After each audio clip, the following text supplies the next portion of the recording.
listening to Have You Ever Wondered? It is Thursday, July 14th, 2022. I'm Chloe, and the title of today's episode is What Can You Buy with $1?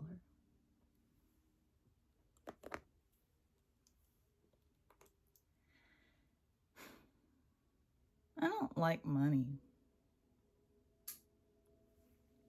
I don't. It causes a lot of trouble, you know. I think I mentioned that during the first or second part of the episodes that we did back on debt.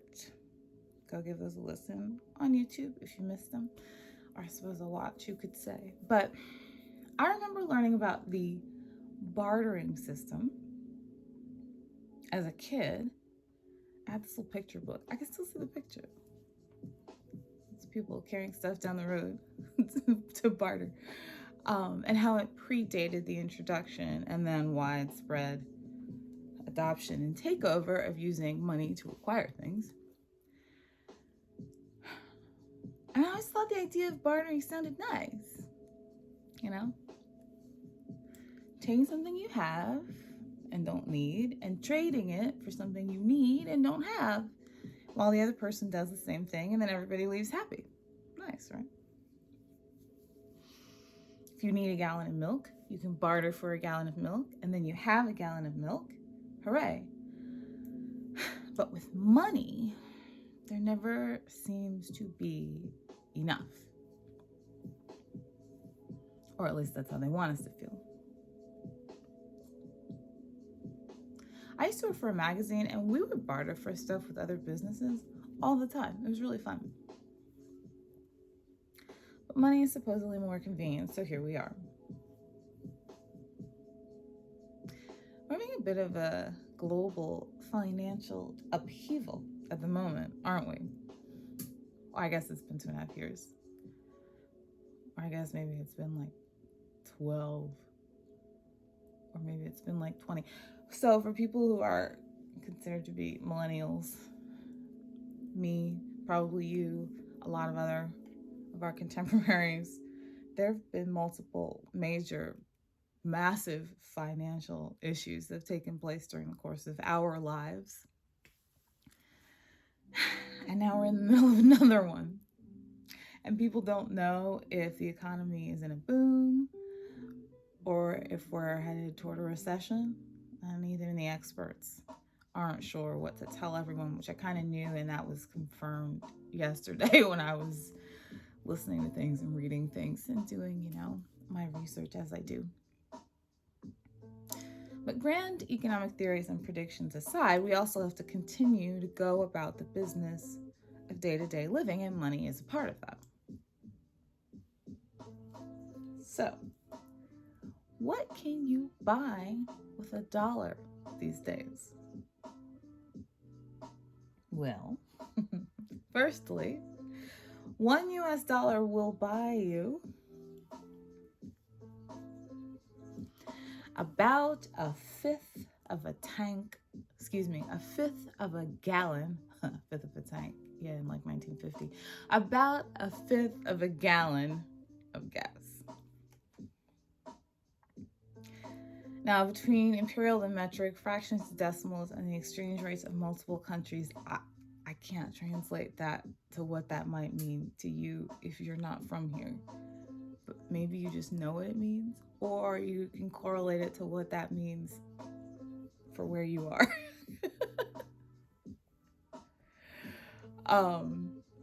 But that reason I mention it is because gas has been a recent metric for inflation. And as of yesterday, reports came out that last month, inflation in the US is top 9%.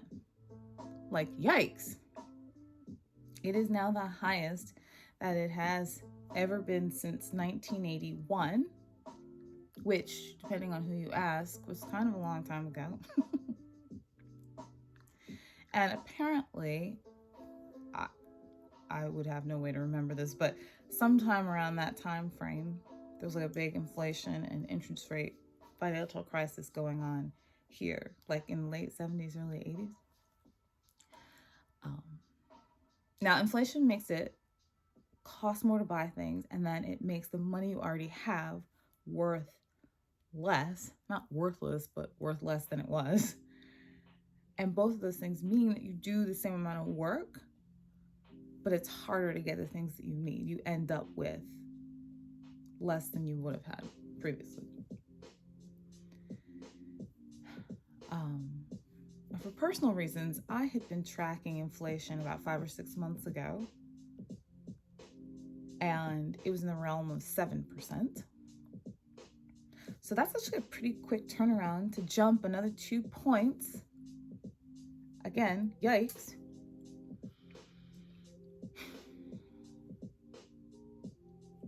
And people are already having money issues, losing jobs, not being able to work, living off their savings or retirement money when they're not supposed to be doing that. And now the money that they have won't go as far.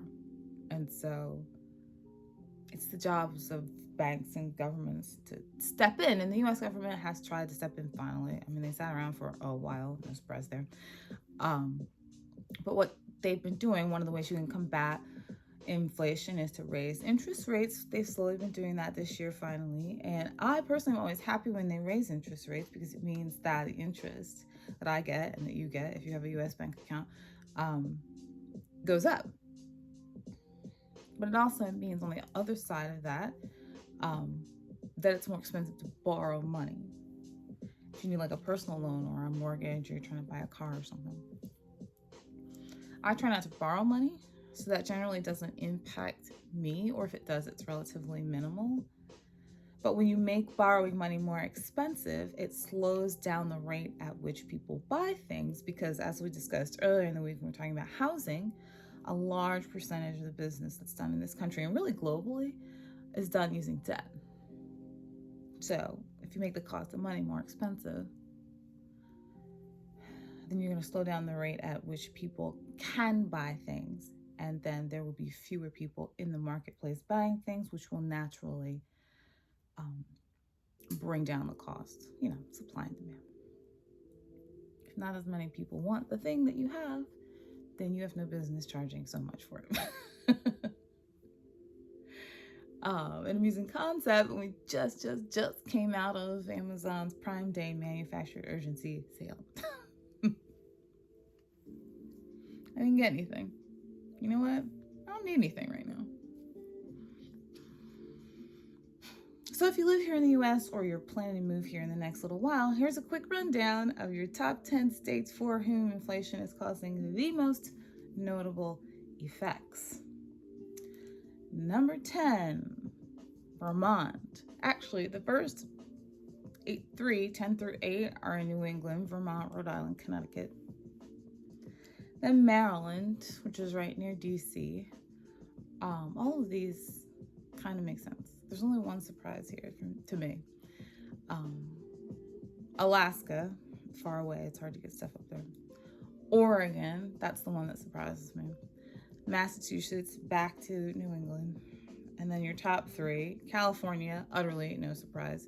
New York and Hawaii, even farther away. Very, very difficult to get things there. And a lot of things are double the cost on the islands of Hawaii than they are on the mainland, aka the 48 contiguous United States.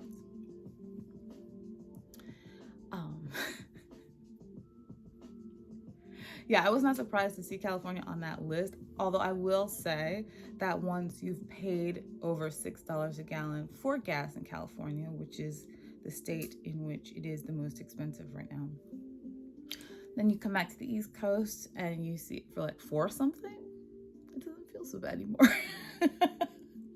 That's one positive. That's my one inflation positive experience. So, the second thing you can buy with $1 A euro. One whole euro just for you to have and to use. Isn't it exciting? Why? Why is that exciting? Because for most of the, I mean, you know what a euro is, right? I don't know. Some Americans don't know things about not America. A euro. A euro is the standard currency for the European Union. It's been around since 1999. Again, 1999.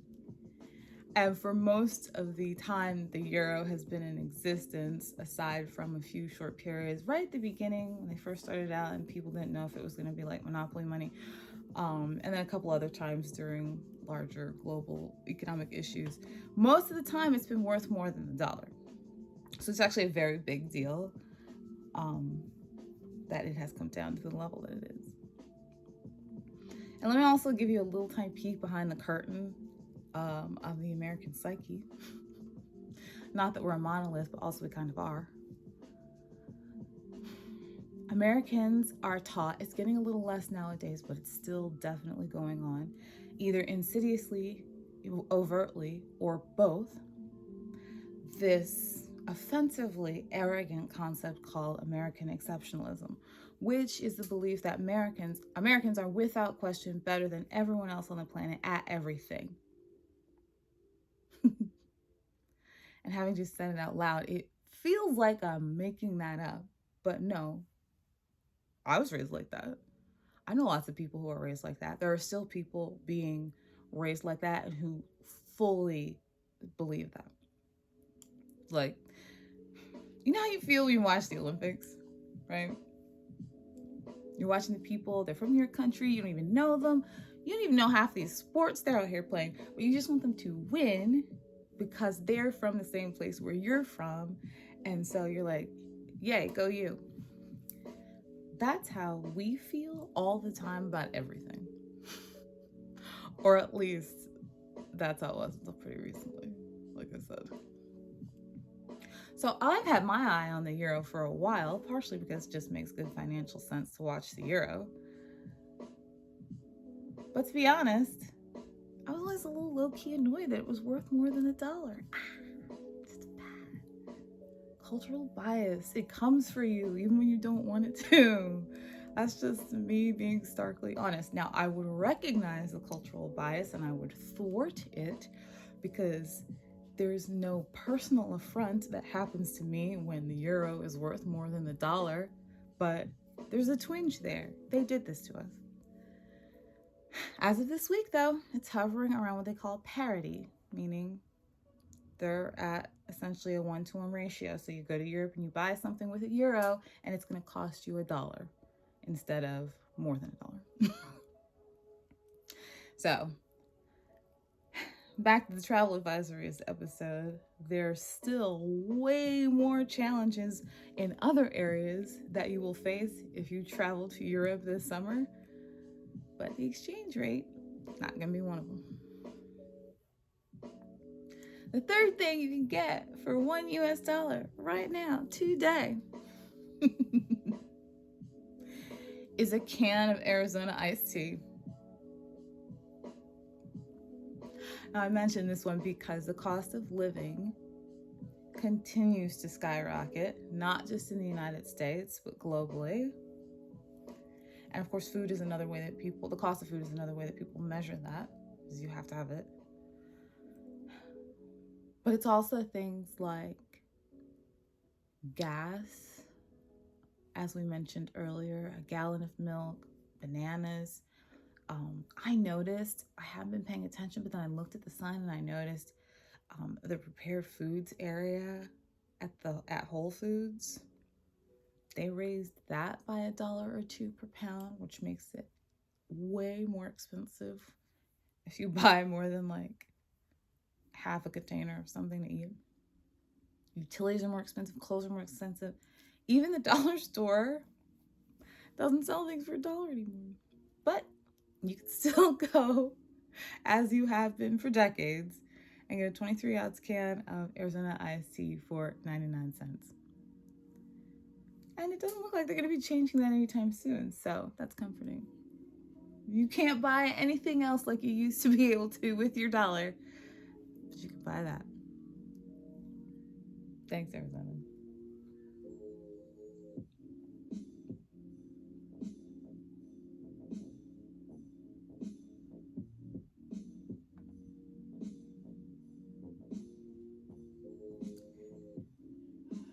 No, definitely not. That'll work. Where are we? Oh, we're getting there.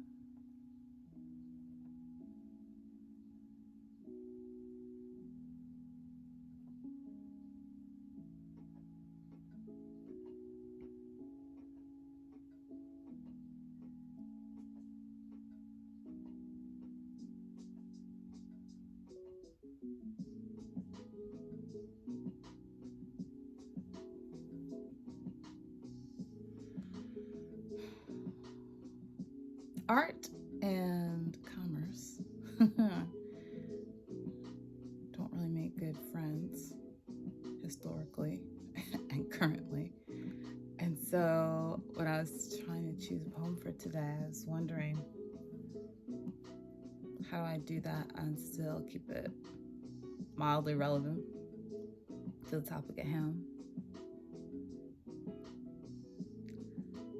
But I think I did it. See what you think. This is by Araceli Gourmet from First Sentence.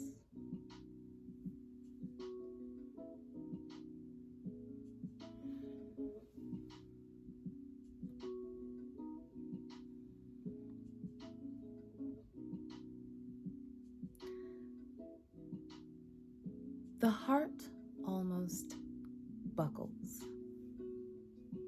seeing how everything should go on, and that this mundane everything, made up of such small and ordinary parts, is exactly what one strives to keep. Our hands are small.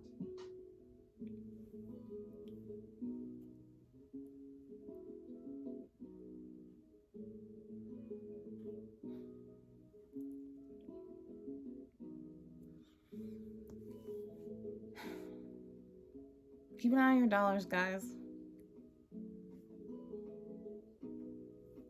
Unless you're going to Europe this summer, and then, hey, blow them on whatever you want. Speaking of Europe, enjoy Bastille Day today if you are celebrating. We're already at Thursday. Enjoy it. And I'll see you tomorrow.